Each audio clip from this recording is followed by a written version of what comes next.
Let me share with our audience a couple of stories we think you'll be talking about today, including this. Video of a white woman calling police on a black man in New York City's Central Park is racking up tons of views online. The man, Christian Cooper, reportedly asked a woman he didn't know, identified as Amy Cooper, to leash her dog in a section of the park where leashes are mandatory. Christian Cooper is an avid bird watcher, and he apparently made the request because the law was created to protect birds and other wildlife. Listen to what happened next. Sir, I'm asking you to stop. Please don't come close to me. Sir, I'm asking you to stop recording me. Please don't come close to me. Please take your phone off. Please don't come close to And me. I'm taking a picture and calling the cops. Please call the cops. Please call the cops. I'm going to tell them there's an African-American man threatening my life. Please tell them whatever you like. There is an African-American man. I'm in Central Park. He is recording me and threatening myself and my dog. And my... I'm sorry, I can't hear you either. I'm being threatened by a man in the ramble. Please send the cops immediately. Police did not make any arrests. Amy Cooper later apologized. The investment firm where she's a vice president placed her on administrative leave, and she returned the dog to a rescue shelter while the matter is being addressed. A candidate running to be Manhattan District Attorney said it's a good thing Christian Cooper recorded the incident. Eliza Orland says she's tried cases where the DA's office uses a, quote, hysterical 911 call as categorical evidence of guilt. Gail, even before she dials, she says she will tell the police there's an African-American man threatening her life, and then intentionally, you hear her intentionally raise her voice to concoct a sense of danger. Throughout American history, there have been innumerable examples of African-Americans falsely accused who've been imprisoned, shot, lynched. And as Attorney Orleans points out, I shudder to think what would have happened if Mr. Cooper had not been filming. Once again, I say, thank goodness that there's videotape. You know, I think as the daughter of a black man and the mother of a black man, this is really too much for me today. I'm still rattled by that last story.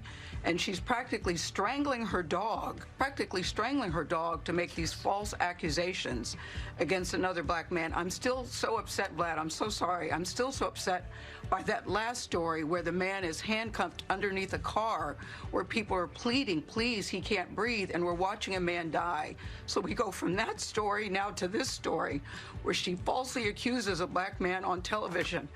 I mean, I don't even know what to do or how to handle this at this particular time. I know that this is, I am speechless. I'm really, really speechless about what we're seeing on television this morning. It feels to me like an open season, and that it's just not sometimes a safe place to be in this country for black men, and today is too much for me.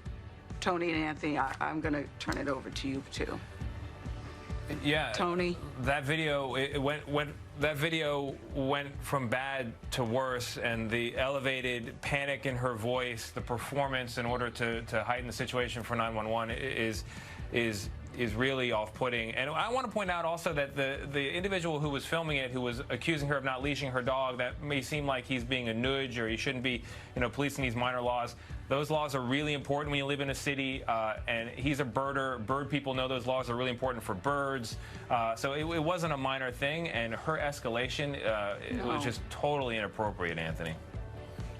No. Yeah, she was actually, it wasn't he was threatening her, she was actually threatening him as you watch the video. I go through that area all the time in the Ramble. There was a time many years ago it was considered somewhat dangerous. It is now a haven for bird watchers. They're always there with long lenses and cameras and stuff like that. So there is a reason that law is there to protect the birds. All right, Vlad, what else have you got? I say again, Anthony and Tony and Vlad, thank goodness that it's videotape.